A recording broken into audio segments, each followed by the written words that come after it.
ಧಾರವಾಡದ ಮಣಿಖಿಲ ನಿವಾಸಿಗಳ ಗೋಳು ದೇವರಿಗೆ ಪ್ರೀತಿ. ಚರಂಡಿಯಲ್ಲಿ ಹರಿಯುತ್ತಿದೆ ಪ್ರಾಣಿಗಳ ರಕ್ತ. ಸ್ಥಳೀಯರಿಗೆ ನಿತ್ಯ ನರಕಯಾತನೆ. ಧಾರವಾಡದ ಮಣಿಖಿಲ ಹುಗಾರ ಓಣಿಯ ನಿವಾಸಿಗಳ ಗೋಳು ದೇವರಿಗೆ ಪ್ರೀತಿಯಾದಂತಾಗಿದೆ.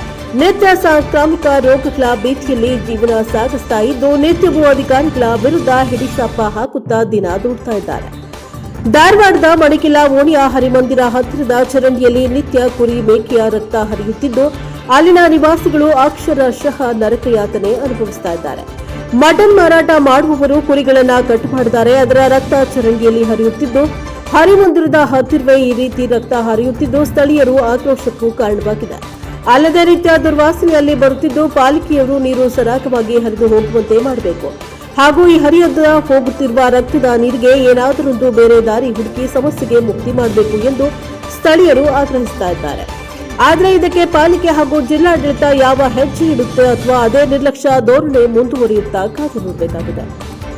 Bureau report Santosh Medar, NKS TV4 Dharwad.